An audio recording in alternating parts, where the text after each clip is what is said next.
That's like fucking reverse deja vu or something. Are you listening? You hear it? You hear what I hear? No, let's see.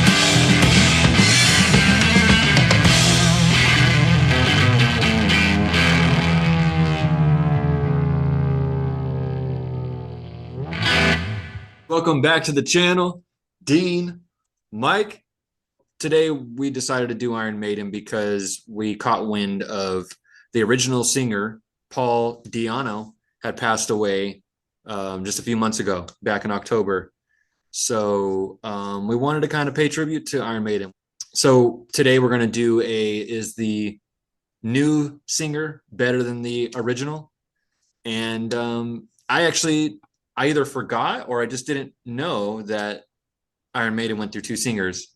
It sounds familiar to me. I knew that AC/DC went through two singers, but I had no idea that, at least initially hearing that the singer had passed away, I was like, Bruce Dickinson's passed away, but found out that it was the original singer. Initially, just based on all of the history that I know of Iron Maiden, I would probably tell you that Bruce Dickinson was a good choice and was a very successful replacement to Paul Di'Anno because he was there for many years and obviously stood the career up to this point. I think they're still a band. Bruce is still with Iron Maiden, so obviously Bruce Dickinson worked out really well. It's going to be cool to compare the two singers anyway, and we wanted to pay tribute to Paul Di'Anno for his contribution to the band. Being the original singer, that's a very important role. That's an important history to Iron Maiden. So, right. Yeah, man, the first song we're going to do is off their second record. So it was Paul's last record with Iron Maiden. I wanted to pull up a song that both of us didn't know, which there's probably more songs that you know from them than I know, but I might know it, but I just don't remember it. Right. So this is, again, you know them so much more than I do that you may even know some of the smaller, less known tracks. So this song we're getting into is called Wrathchild. It's from their second album, Killers. So, all right, let's just get into it. It's Wrathchild.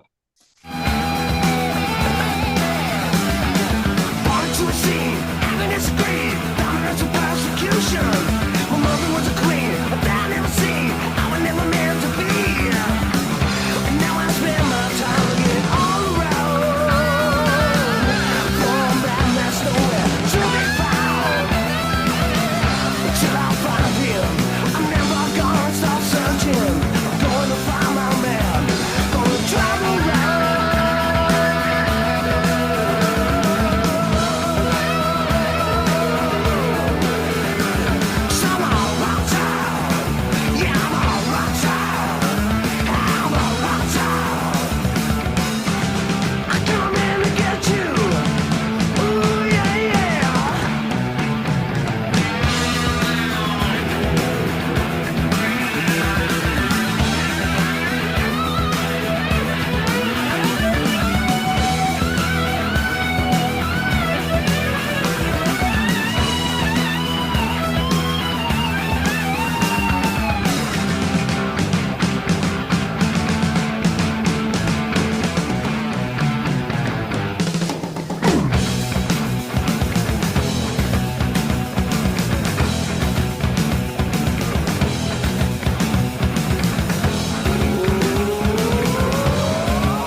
Hell yeah.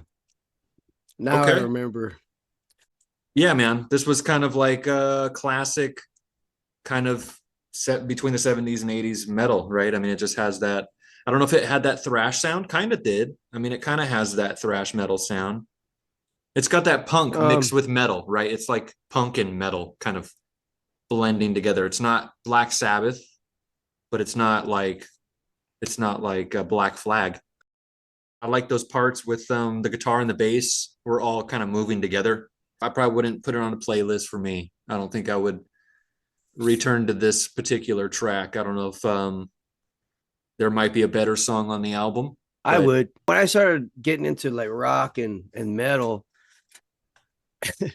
I didn't get to hear it that much. I was still kind of like experimenting with it, because I mean, at the same time, I was, listening to stuff off the radio like Duran Duran and stuff that showed up um on the radio and on regular TV, you know. yeah.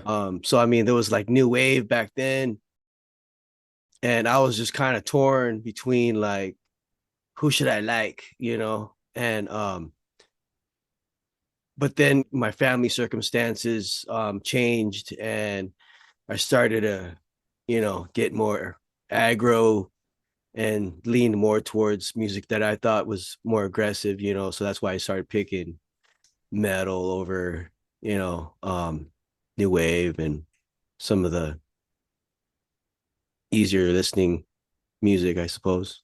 Yeah, so as far as metal goes for me, man, it's not my flavor of metal, what's kind of being delivered in this particular song. I know they're playing really well. You know, the musicians in the band and the arrangement is done really, really well. I like a lot of the guitar soloing that was going on. I told you before that I really enjoyed the guitar player in Yeah, I this figured band. you like the guitar part.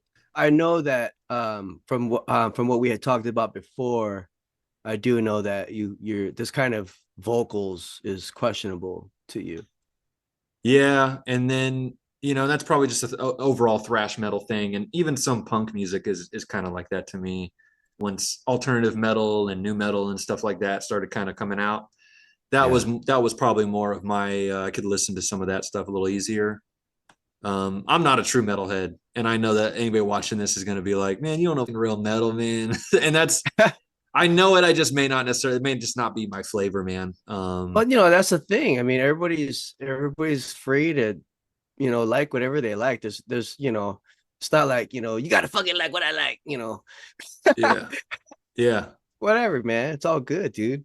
I yeah. mean, I like it because I mean, I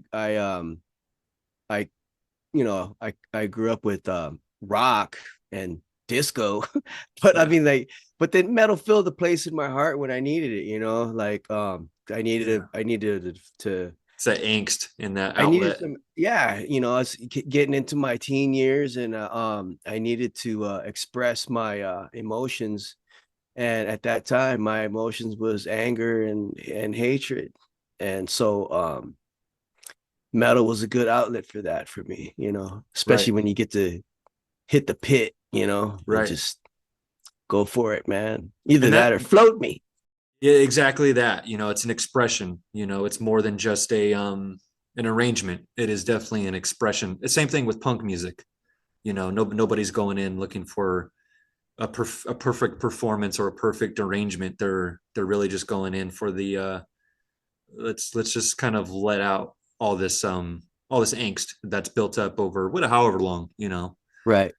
But you know what's weird though? Is like I could put on a track from like The Cure now, and just like get on my drum set and jam, some songs off of their album, and Get the same have release. have the same emotional Yeah. release Yeah. that I do when I was playing metal, just because whatever Uh, emotional attachment I've and had, yeah, it's just you the know, drumming itself. It's just sort of yeah, the performing of the instrument itself is a part of that. yeah, that too, yeah, Mhm. yep. So getting into some of the angst behind metal, the lyrics here says, "Born into a scene, angriness and greed, dominance and persecution. My mother was a queen. My dad I've never seen. I was never meant to be. Now I spend my time looking all around for a man that's nowhere to be found until I find him. I'm never going to stop searching. I'm going to find my man, going to travel round. Sound like his dad split, right? Right. And he's been looking for a father figure um till he finds him. Sounds like his maybe his home environment wasn't always the best. Yeah. Again, I am sure the fan base that came out to all the shows for Iron Maiden could identify with these lyrics, right? And this was Paul Yeah. Di'Anno's way of expressing himself in the band, and that's a part of it, right? I mean, that's a part of, like we just talked about, is releasing. And apparently at some point he labels himself a Wrathchild um because of, that type of experience.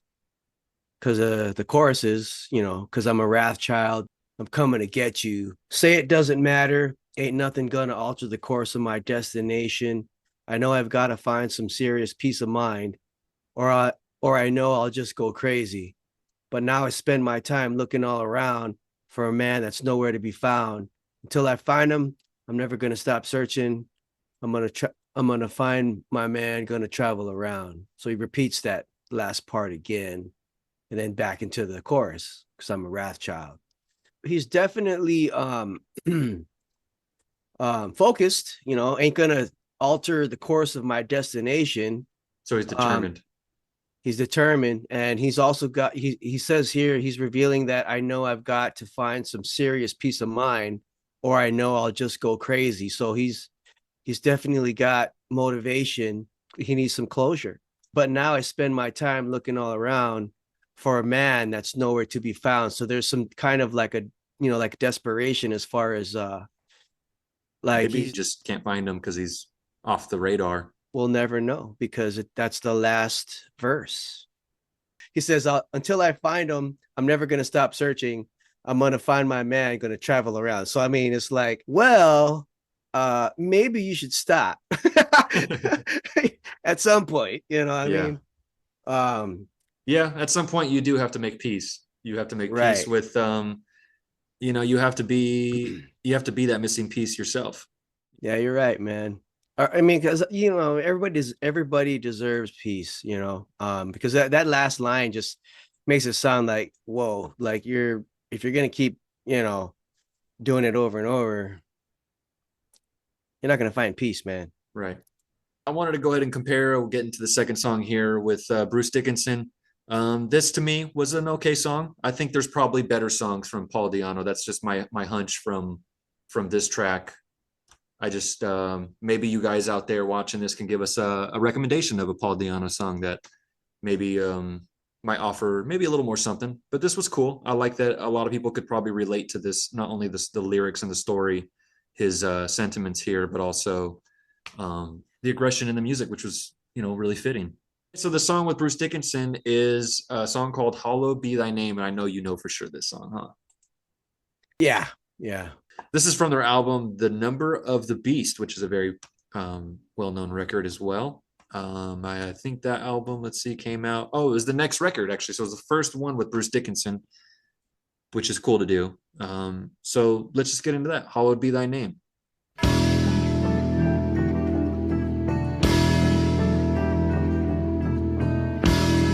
Okay. Sounds a little Metallica-ish. When the bell begins to chime, reflecting on my past life, and it doesn't have much time, 'cause at 5 o'clock they take me to the gallows pole.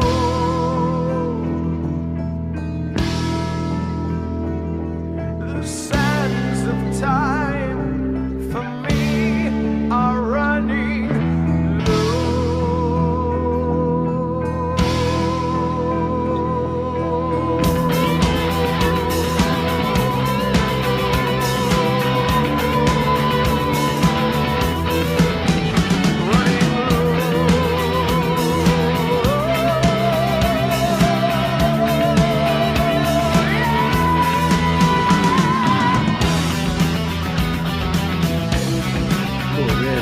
yeah, that's okay. I just gotta pause it right now because I am digging that fucking riff right now. That is Yeah, sick. That is sick. I know you Now, would. oh, that's cool, man. Now, when it started, I was like, "For Whom the Bell Tolls," for sure, kind of like feeling. I don't Yeah. think that album had come out yet, though. This is like '82. I don't think that Metallica record had come out yet, so can't really call it an influence or anything like that. But it's got Right. that. It's definitely got that thrash metal, but it's definitely got what Metallica was always offering too. And their music was something always different than just thrash. It wasn't Yeah. Well, to me, it's just metal. just straight metal, huh? Yeah, for Yeah. me, Mm-hmm. because from the time frames that I was coming from, it's just to me this is just metal. There's an evolution here that I can hear within the music, but also, of course, the new singer, Bruce Dickinson, who is obviously, in my opinion, a big step up from Paul Di'Anno. I'm not trying to bash Paul Di'Anno. Very, Right. respectful of him, especially since his passing. But in comparison, that's what we're doing. I feel like they definitely made a come up with Bruce Dickinson. It's almost And operatic, right? It's like right, and apparently, he's in his range to where he can still,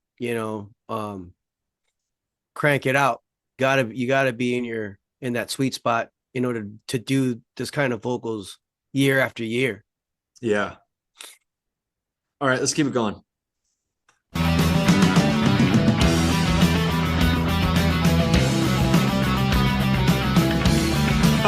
That's so cool, man. When the praise comes to read Wow. me the last rites, take a look through the bars of the last sites of a wall that has gone very wrong for me. Can it be that there's some sort of error to stop the surmounting terror? Is it really the end of I like some that crazy dream? Somebody please tell me that I'm dreaming. It's not easy to stop from screaming, but words escape me when I try to speak.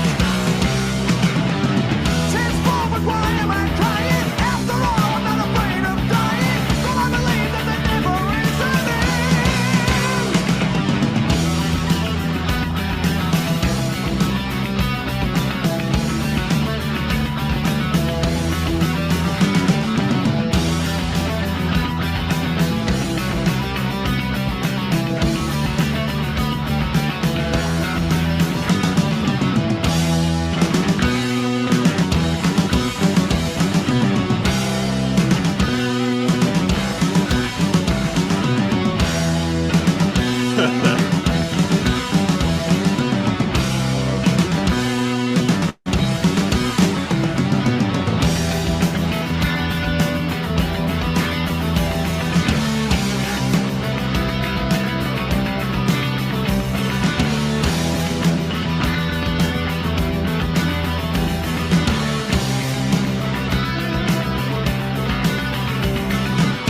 As the gods must be out to the culture, somebody cries from the cell, got me with you.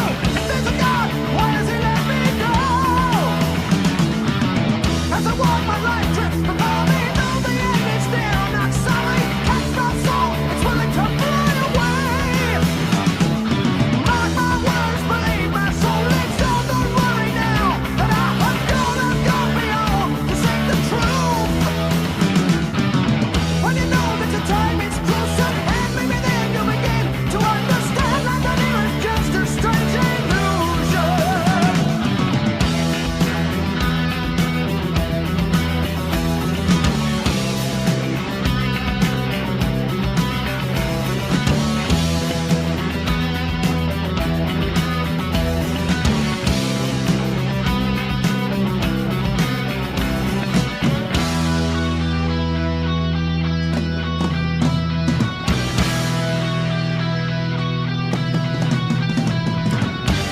Yeah, that's cool, man.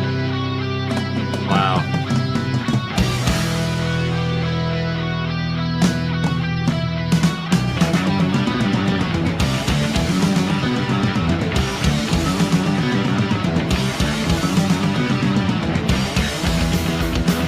Oh man. Yeah. Yeah. Yep.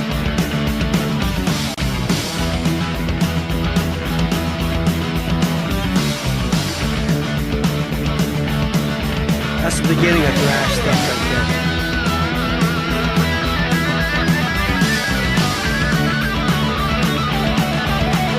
Oh my gosh.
What an adventure, dude. That really deserved an Yeah. applause because Exactly. the arrangements, the different change ups in that song, the riffs again, like the last song, Wrathchild, they were doing that whole moving together with the Right. scales and stuff like that. Yeah. That was really, really cool. And I know Iron Maiden is known for that. So Yeah. I that this riff sounds familiar. I don't think I've ever heard this song, or at least not all the way through. Now, But would you think? Would you say that that's like a cross between, um, like the classical riffs and blues at the same time, or what? yeah, this band has a classical element to it. Even the singer, even Bruce Dickinson, the way he's singing with the opera delivery, Right. there's definitely, and then of course the grandiose sort of crescendo that's going on too in the song. Right. Looks like he's on his he's like being brought to the gallows. He's gonna be hung, right? Yeah. He's paying his due now for whatever crime he's committed, and now he's gonna die. Is that what they're saying in the lyrics? I That's wasn't what paying attention. I was just like riding that wave, dude. I'm waiting in my cold cell when the bell begins to chime, reflecting on my past life. And it doesn't have much time because at 5 o'clock they take me to the gallows pole. The sands of time for me are running low. When the priest comes to read me the last rite, take a look through the bars at the last sight of a world that has gone very wrong for me. Can it be that there's some sort of error? So he's obviously in prison. He's going to be brought. His sentencing is coming up. He's going to be walked to his. But it looks like maybe he might be innocent. As the guards march me out to the courtyard, somebody cries from a cell, "God be with you. If there's a God, why has he let me go? As I walk, my life drifts before me. Though the end is near, I'm not sorry. Catch my soul, it's willing to fly away. Mark my words, believe my soul lives on. Don't worry now that I have gone. I've gone beyond to seek the truth. When you know that your time is close at hand, maybe then you'll begin to understand life down here is just a strange illusion." Huh. Yeah, sounds as if there is some type of injustice. He's just accepting his fate. Right. Were they the first band to kind of start that whole like operatic singing with the metal riffs? Like, what about Budgie and all those other guys? What did they bring to the table? Because I mean, I think they're Yeah. they're like See, either I don't know earlier. them. I don't even know them, so I don't I know. think they were even earlier than this. They actually had more like even heavier metal sounding stuff. You know how it picks up on this song towards the end Yeah. where you get that deadened string with the distortion, you know what I mean? I mean, it's still metal, but it's like because I mean that's like one of the ingredients of like thrash, To me, when they start going in a double time with that same faster picking, Yeah. that reminds me of early thrash. I'm trying to think, has there ever been a band before Iron Maiden that delivered this kind of formula? And I can't think of one. I really do think that they created this genre of like metal. I don't think that and I'm trying to think of who their influences were, like who was it that influenced Iron Yeah. Maiden? And it could be classical. Maybe our viewers would know. You guys let us know. Is there who's inspired Iron Maiden to create this sound? Are they the first to create this sound? Um, Yeah. Let us know, man. yeah. I love the scene that they're painting here, and it goes really well with that whole way that Bruce Dickinson's delivering this song too. Is it's like this. It's obviously not a true story. He's obviously putting himself in this character, and that's Yeah. really really cool. Especially since they got the whole Eddie thing, which started when Paul Di'Anno was in the band. Right. So and Yeah, nothing. if anybody knows any like history of like, this particular song and the one before this, right? Just speak up. This album, Number of the Beast, is only a year later. Isn't that crazy? It does not sound like just a year later. It sounds like a decade later. Yeah. I mean, it's almost night and day. I mean, they were really good on Wrathchild, the band itself, and everything. But this just sounds super tight. The production, the sound of the drums, it's just such a major evolution within such a short time. Yeah. Yeah. So between the two, which one did you prefer, Bruce Dickinson, or did you prefer Paul Di'Anno? Um, you know, I never paid attention to Paul before. And he I sounds like really he's to me he sounds really good. I like I that Paul Di'Anno offered a very relatable story and lyrical. It seemed like he was kind of putting his own personal whatever he was. I'm assuming anyway that maybe that was a personal thing going through with not having a father around. The reason why I would say Paul is because like I never gave him a chance, you know. But to me he sounded pretty good. It's just and like you Look, said, they sound pretty close. they do a little bit grittier on Paul's end though, a little bit more of the punk edgy. And that's kind of why I like it in a way. Yeah, Um, I could see the appeal there. yeah. And because I mean it's been so many years that I've heard Maiden with Dickinson, right? So I'm just gonna go with Paul. Yeah, Oh, okay. yeah. Huh. Um, Yeah, a little bit more of a fresh listen because it's something different from what the usual Iron yeah, Maiden. yeah. You're probably Cool. a fucking Gemini. What do you expect? Nothing less. For me, man, I'm all about Bruce Dickinson era. I don't think that Paul Di'Anno did it for me too much. Obviously, respect for Paul Di'Anno for what he offered to Iron Maiden early on, but this right here. This is when someone says Iron Maiden, I hear this. This is what I think of. Right. Let us know what you thought. Which one did you prefer? Did you prefer the Bruce Dickinson um, operatic approach, or did you prefer the bare bones, gritty, punk, edgy Paul Di'Anno? Also, rest in peace, Paul, and thank you for all of the great music you offered to us and your contributions to Iron Maiden. All right, guys, check the links at the bottom. Check our website, areyoulisteningreactions.com. Subscribe if you want. You don't have to. Yeah. If you just kind of come around and want to watch and don't want to like or subscribe, I don't know what's wrong with you, but All right, guys. We'll be back for another one. Peace out.